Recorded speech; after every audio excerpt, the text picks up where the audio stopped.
Сәлеметсіңдер ме балалар? Дүниетану сабағын бастаймыз. Сабақтың тақырыбы Қазақстан Республикасының рәміздері. Бүгінгі сабақта еліміздің мемлекеттік рәміздерімен танысатын боламыз және мемлекеттік рәміздерді қандай жағдайда қолданатынын білеміз. Біздің еліміздің мемлекеттік рәміздері елтаңба, ту, гимн.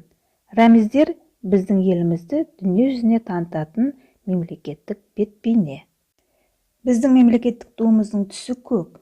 Ол Қазақстан халқының ашық аспан астында бейбіт саясат ұстанатынын бейнелейді. Тудың ортасында шуақ шашқан күн.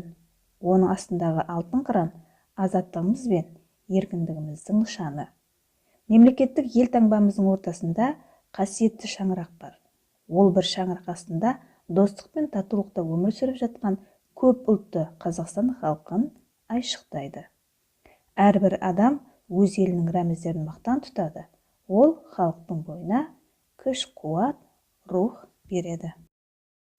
Балалар, мемлекеттік ту көтерілген және мемлекеттік гимн орындалған салтанатты рәсімдерге салтанатты шеру, халықаралық олимпиаданың ашылуы және оның жеңімпаздарына құрмет көрсету, шетел мемлекеттер басшыларының кездесуі болып табылады екен.